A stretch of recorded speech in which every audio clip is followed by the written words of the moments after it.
Mhm. Would anybody like to move for it to be accepted?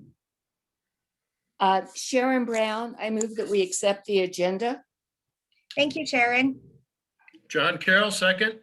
Fantastic. All those in favor? Aye. Aye. Any opposed? And then moving on to the minutes. We need approval of the minutes.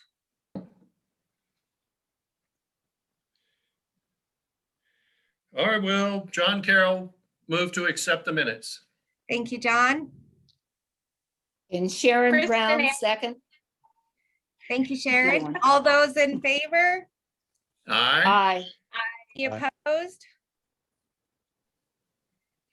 Does anybody have any public comments not on the agenda? Okay, I do have one. Shocking, I know.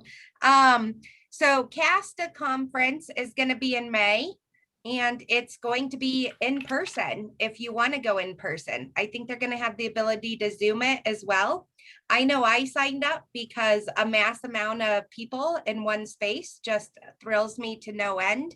I miss it, and I'm vaccinated, so I know I can go safely.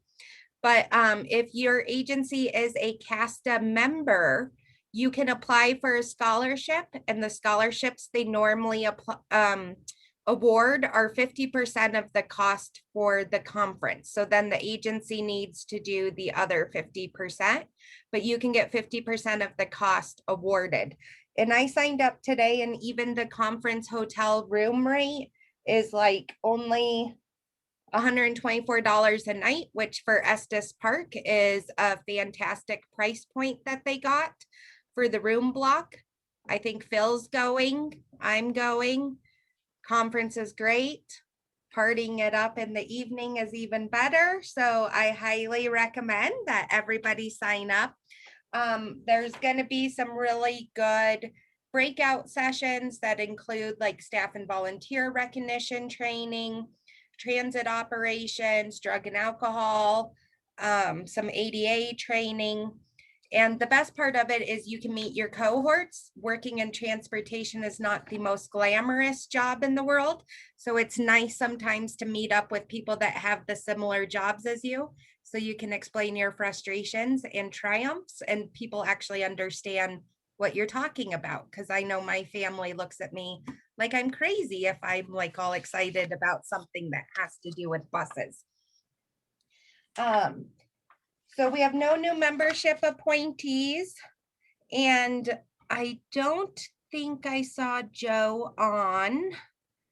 So last month we had some technical difficulties of Joe presenting of why he chose to be a citizen at large. So Melissa, if you could reach out to him and see if we could just move him to April if he wants to. And then I'm going to turn it over to Laura to give us all her updates. Good morning. Can y'all see me? All I see is Jolene's face. That's a scary thing. So I have several things to kind of cover today. To give you guys an update on our transition for the 5310 program. This is a weird year to transition this program because FTA is sort of dealing with a lot of different funding streams coming to them for the first time in a long time. And so that has brought some challenges in the administration piece of it. And so for you guys to understand, back in January, the second CARES Act, they're calling it CRISA, which don't ask me what it stands for. It's Coronavirus Response and something, came out. And with that act, there was about $90,000 that was coming to our area through the second CARES Act. for the 5310 program. And that second CARES Act was not actually for projects or for services really moving forward, but it is really designed to refill the coffers of the 5310 subrecipients and those others that may apply for funding, refill the coffers of lost revenue over the past year. So also what came out with the second CARES Act was this change to the match requirements for 5310. So typically a match requirement for 5310 is an 80-20 split. So federal government pays 80%, subrecipients pay 20% of their overall cost. And so with the second CARES Act, CRISA, it waived that 20% match requirement. So we, as an organization, had already put in our grant into the system with FTA. And now we're having to redo our grant because all the codes have changed due to the change in the match requirement. So every 5310 direct recipient is redoing their grant for the year. So we're in the process of doing that. Also, if y'all saw, there is a second emergency funding coming to transportation. It's the American, forgetting what it's called, but it's the second package that the Biden administration just passed. And so with that, we are thinking that it's probably going to be very similar to the CRISA funding.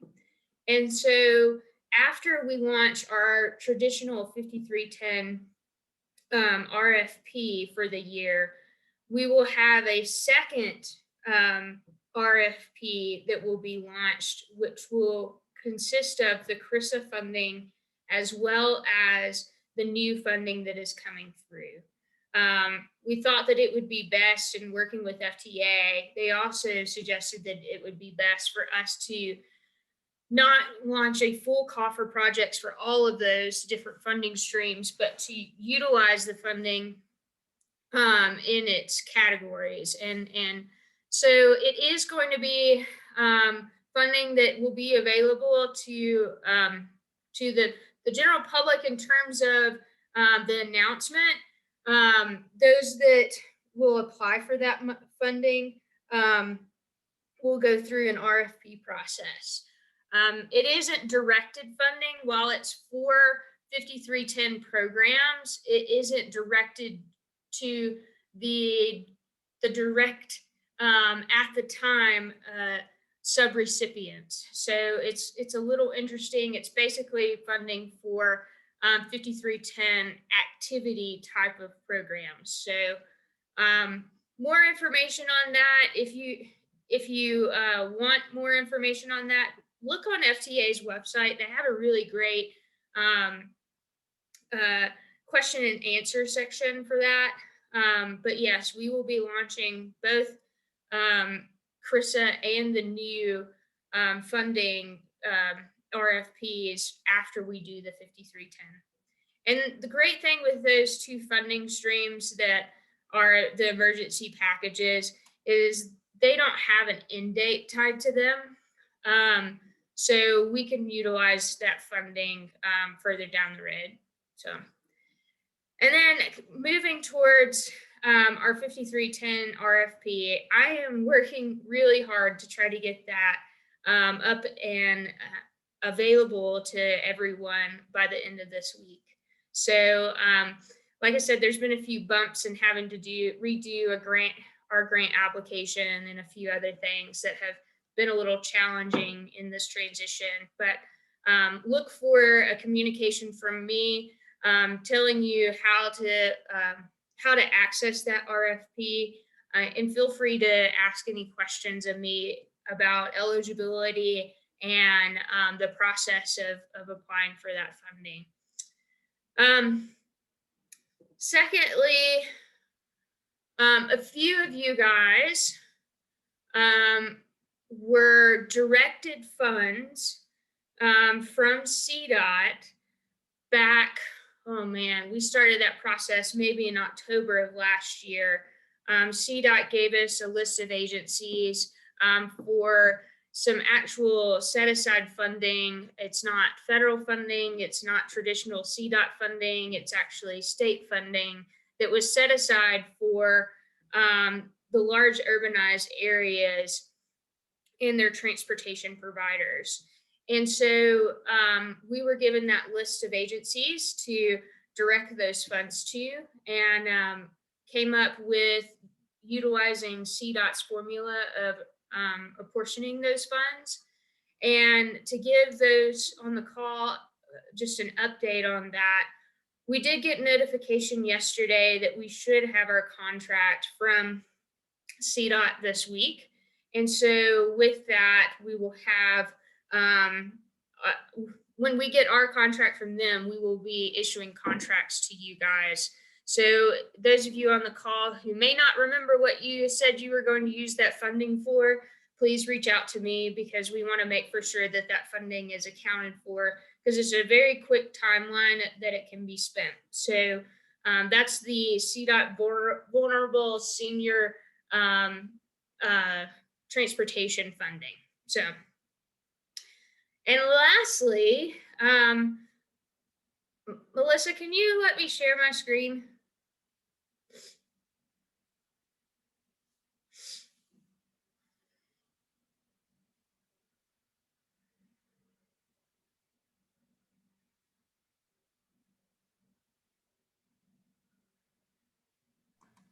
You should be able to now, I hope. Okay, you got to stop sharing yours. There we go. Okay, there you go. Let's see.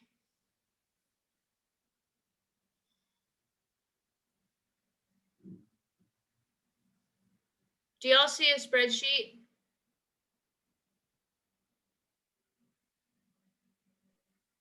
Yes, no? Yes. Yes, Laura. Okay, awesome. Yes. All right, so I met with Jolene, it's been about a month ago on this. One of the things that the AAA, the state AAA, has kind of charged us with, now that we have a mobility coordinator position, is to create just a centralized database of mobility options for people in our area. And we're not talking about just Colorado Springs, but our full scope area of the Area Agency on Aging, so Park County and Teller County. And this is a start of gathering that information. Those of you who may not be familiar with Google Docs, this is a Google Sheet, which is super cool because we can all work in it at the same time. And we can also update it regularly with each other and as we share it. So with this, I want to be able to keep up with the information on what you guys are doing and how you guys are doing. Because I get a lot of questions when I'm in meetings about what services are available, and I don't always know what to tell people. So specifically being new into this position, and also stepping into this position during COVID times. So this is a Google Sheet, just a start for us to start putting in our information that we can distribute to the public, as well as just communicate better with each other. So I want to go through the headings here. You can see my lovely example I put together. But what I would like each of you guys to do is to fill this information out on your agency. So some of this is pretty self-explanatory. I may add a column in here for website if people can sign up via a website. But your service area, Required notice. You see this little arrow here. This is a drop down, so you can actually choose what's your highest level of service is. Are your services open or closed? So what that means is, like, if you're just a program and you work with only the people that are enrolled in that program, you would choose closed enrolled. Or if you're a transportation entity that's solely working with one facility, then you would put closed enrolled. And then qualifying parameters. This is interesting to me, whether you bill any insurance for your rides, because I know that oftentimes if you are working with an EMT, you're not getting paid fully for those rides. So that's something for me to note as I find other funding opportunities to be able to reach out to those that may not be getting full reimbursement. Routing software. So, I know some of you guys are on Route Match, some of you guys are on Trapeze. Those are some things. Maybe you use a different program other than those. That's something you can share with the group and tell us, how those are working for you. Wheelchair accessibility of your vehicle. Jolene and I went back and forth a little bit about this, and I think, Jolene, maybe I fixed it after we talked, but these two columns are really just to tell us, what was your max capacity in your vehicles, in your fleet, pre-COVID, and what is it now? And that way we can have a better understanding of what your capacity is in the current state and what we'll be able to ramp back up to you as a MCC. And understanding which agencies utilize volunteer drivers, to what extent, how many paid drivers you have. Is there a fair or suggested donation? Are there specific days that you are out of service? So maybe you only work Monday through Friday. Maybe there's specific holidays that you're closed on.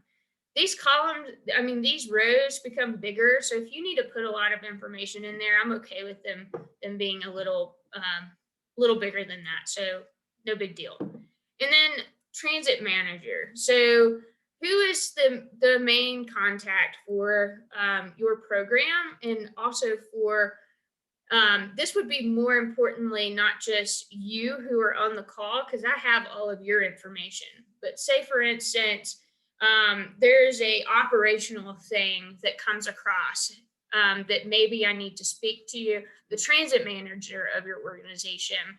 A good example of that is, say for instance,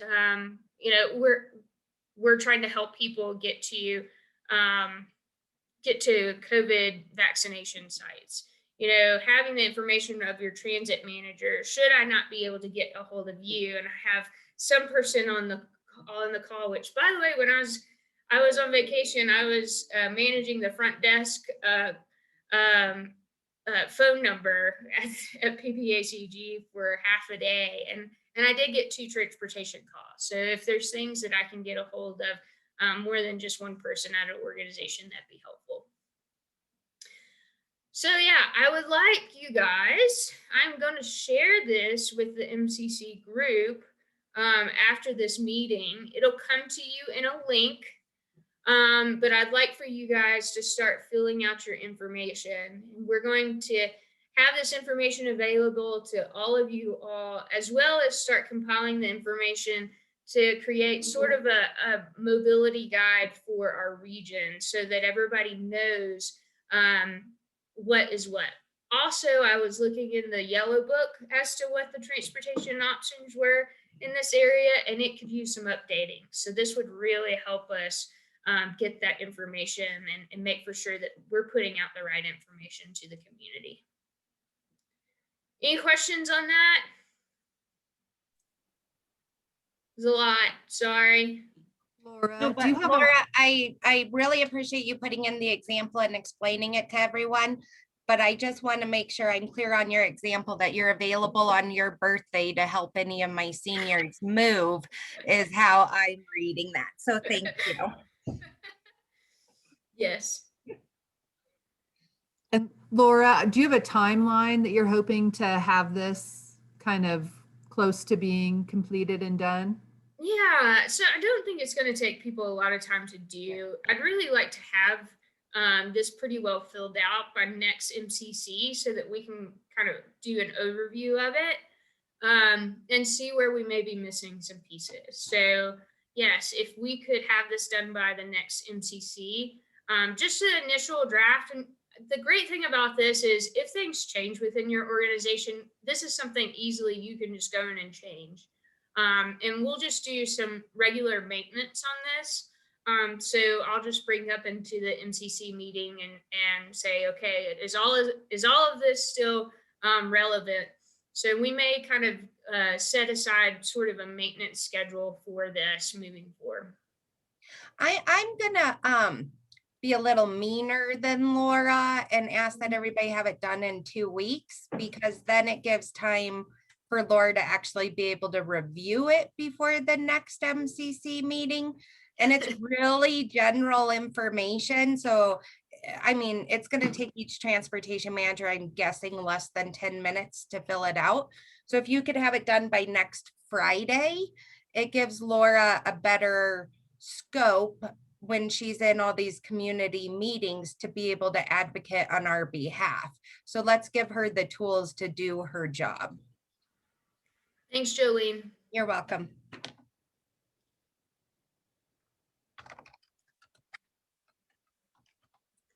I don't really have any major updates on vaccination sites. I know that was part of the agenda. So far, I think that between MMT and we have the not mobility, the vaccine hotline, which ties in Invita, Fountain Valley, and Silver Key into helping out. I haven't heard any feedback from any of the vaccination providers that we haven't been able to meet the need yet. I will say this, that I did talk to United Way, talked to 211 on Friday, and they are working out a national partnership with Lyft. And while they have kind of set it up in the Denver area, they haven't set it up yet in our area. But ultimately, what's going to happen is there's going to be another opportunity for vaccination transportation, but that opportunity has to go through 211. And 211 will actually schedule the Lyft ride for that individual. And we were talking about this on Friday of who we may want to target that to. And the discussion kind of came across as, who are those that are traditionally used to utilizing Lyft? Because there's limited funding for this, who could use it? And so, sorry, somebody just popped into the chat. Okay, John is hopping off. But so we were thinking about how do we communicate that information about that opportunity, and we were focused sort of on the idea of communicating that opportunity to like college students, the essential workers that may utilize that service to get to and from work, those types of things. Not necessarily something that is hugely and broadly that we put out to the public as an option, because I think the funding again is limited, but we can target some of those subgroups as we move through the categories. So more on that. They're supposed to be getting me a flyer, and we'll figure out how to integrate that into our standard communication around transportation options for vaccination sites. So Laura, does that mean that it'll be a free ride to the vaccine appointment? Yes. Yep. Yeah, so they tried to do this last year when COVID first started with Lyft, but how they did it was pretty, it didn't work. Let's just say that, because they gave out essentially like a coupon code for Lyft, and a lot of the people that needed to utilize the service didn't really have either the app or really knew how to navigate that types of things. So I think it would be helpful to sort of target some of those populations with the limited resources they have through that program for maybe the college student population and essential workers. And like I said, as we move through the categories and age groups, there's going to be people who are more apt to be able to take that on and do that.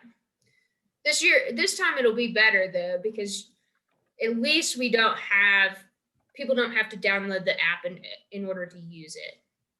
211's actually scheduling that. I do have just one quick thing on the vaccine hotline.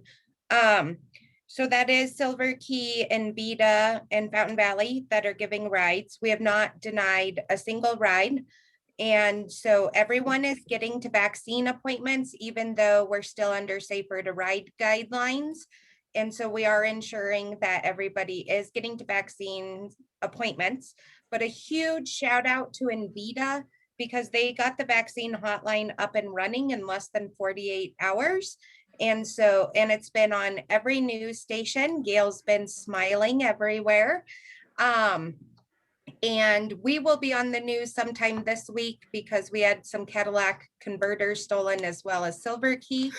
So during that news story, I also plugged the vaccine hotline number, even though we were talking about something else. And that's the other thing for everybody on here. Silver Key had 8 Cadillac converters stolen. We just had one stolen. They're hitting en masse right now. And it's the larger vehicles because they're easy to crawl under to steal them than it is like a car.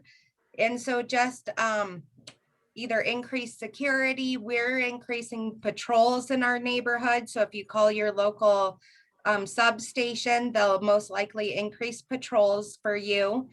And I found out mine's going to cost like $5,000, and I found out that my insurance covers it. So look at your insurance policies to make sure you have theft policies on there, because it will help save some money in the long run. The more, if you get hit with 8 and you only have to pay your deductible, that's a lot better than $40,000. So just be aware they're out there. There's a special precious metal in a catalytic, I always say catalytic converter that is making these so valuable to the thieves. So yeah, it's I think it's palladium, rhodium, and platinum or something that they're looking for. But the caveat to that is due to regulations, you have to order a brand new part. You can't use just a used part or something. So it's a pretty long wait time right now because this is happening all across the US. So Jolene's completely correct on that. yeah, my insurance company offered a rental car while we were waiting for the part. And I was like, oh, you have buses? And then they started like dying laughing. I'm like, yeah, what I need, you guys don't have. So that's okay. Yeah, well, if you were in Tennessee, you could just go to Maxi Muffler and they would give you a straight pipe. It'd be a little loud. Yeah, and that's how your drivers will know if you're not mechanically inclined, because like I would have no idea if my catalytic converter was stolen, but when you turn it on, it is so loud. So if all of a sudden one of your vehicles is really loud, you're missing your catalytic converter. So that being said, Jolene, I know that AAA is also waiting on what the next CARES Act funding may come through the State Unit on Aging, but there will be opportunities for potential other funding opportunities through AAA for some one-time expenses. Mhm. And so that's something for you guys to think about if there may be, security stuff that you need to add, that you apply for that when we send out the notification, when we know what we're getting. I know that we have granted some funds to help out with some of those situations. So if you need a fence, things like that, be thinking about it. And potentially we would have the funding in the future for that. Great, thank you so much. So that wraps up everything on here. I think we're still planning April meeting via Zoom, Melissa. Okay. But hurry up and get vaccinated, people, so we can meet in person again.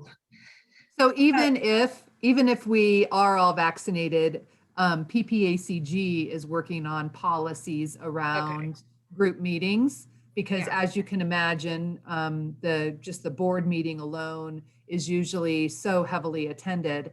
And so they are working on what the meeting policies will look like in terms of numbers of people that are allowed in. And they really have been trying out different in-person and call-in options. Gosh, what's the word for it, Laura? What are we calling it? It's like slipping my mind here. Yeah. Zoom anyway. hybrids. There we go. Yeah, the hybrid meeting. Yep. And so they're working on that. And when that happens, then we'll be able to talk about bringing some people into the office for the meetings in person and plan for that.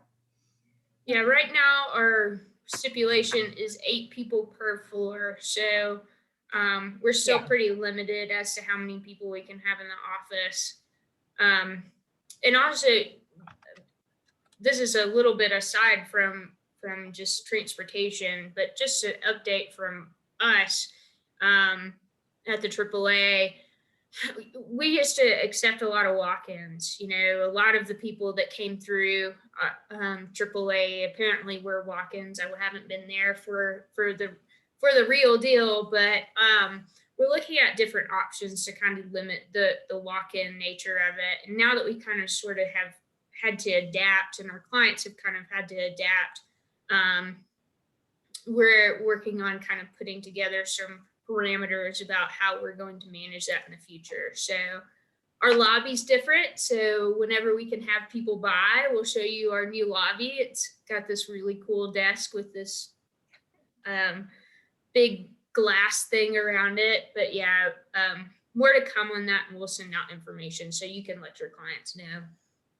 And I do want to also remind everyone, we are in 1.B.4. So Mhm. the transit drivers who were supposed to be in 1.B.1 are now eligible for vaccines.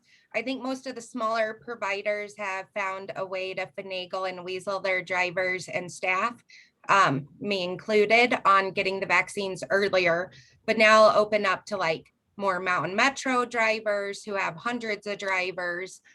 And I would encourage you to stagger the days that you get your drivers vaccinated, just due to symptoms after the vaccine. They're minor, but they can knock someone out for a day or two. So don't vaccinate all your drivers on Monday, because you might not be running transportation on Tuesday if that's what you do. And also just know that CDOT is talking about the restrictions right now. And I was on a call with the governor's office and, stressed that the restrictions being lifted of safer to ride, if we could get more passengers on vehicles, we are seeing people wanting to do more rides, but that first they had to allow the vaccination of drivers before they put more passengers on vehicles, because really drivers are the only people spending 15 minutes in an enclosed airspace with anyone. Our drivers have more contact with people than even doctors right now. So now that our drivers can be vaccinated, hopefully what will follow suit is the state will allow more people on a vehicle at a time. because I know now that the seniors are vaccinated, they're like cage lions. They just want out. And so we're hoping to be able to do some activities this summer. And then at a state level, they're working on some policies on reopening senior centers across the state and maybe some guidelines similar to like the restaurant guidelines. So we can have benchmarks to meet to allow seniors to come back in safe ways. So hopefully, and then the CDC did say vaccinated people could be with other vaccinated people in small groups, but that's only for residential environments of like private parties amongst friends. So I think we'll see the CDC loosening up some guidelines as more and more people are vaccinated. A huge shout out to El Paso County, though. 70% of our 60 and older or 70 and older population is vaccinated. So we're slowly but surely getting there. And without all of you guys, the community wouldn't be able to do it. So just thank you to everyone, because someday I want my cute little people back, and I miss talking on the microphone, and that's why I talk to you guys so much, because I don't have a captive audience very often.